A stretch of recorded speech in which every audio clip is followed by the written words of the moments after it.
Hello అందరికీ. ఈరోజైతే మా పక్క వీధిలో వీరభద్రస్వామి సంబరం జరుపుకుంటుంటే మమ్మల్ని కూడా రమ్మంటే మేము వెళ్ళాం అనమాట. అయితే ఈ సంబరం చూడడం నేను ఇదే ఫస్ట్ టైం. అదిగో అక్కడ కనిపిస్తున్నారు కదా, ఆ దంపతులు ఇద్దరే ఈ సంబరాన్ని జరిపిస్తున్నారనమాట. దేవుని చక్కగా అలంకరించుకుని అరౌండ్ 8 ఆ టైంకి ఊరేగింపుకి తీసుకెళ్లారనమాట. ఊరేగింపు అంతా పూజ చేసుకుని ఇప్పుడు 12:30 అలా అవుతుంది. ఇప్పుడు తిరిగి తీసుకొస్తున్నారు. నాకు తెలిసి వీళ్ళు సంబరాన్ని 3 ఇయర్స్కి ఒకసారి జరిపిస్తారంట.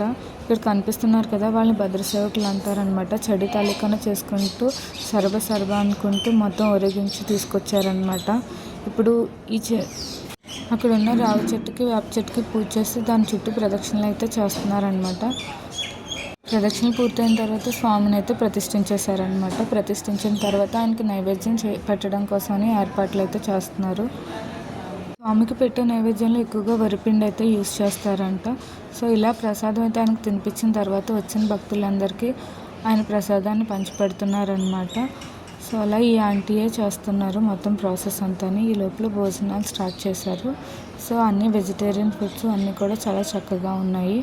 ఇక్కడ కనిపిస్తున్న ఐటమ్స్ అన్నీ పెట్టారనమాట. పూరి, వెజ్ పలావ్ అండ్ పులిహోర, ఇలా ఈ ఐటమ్స్ అన్నీ పెట్టారు. మీరు మాత్రం నా ఛానల్ సబ్స్క్రైబ్ చేయండి ప్లీజ్.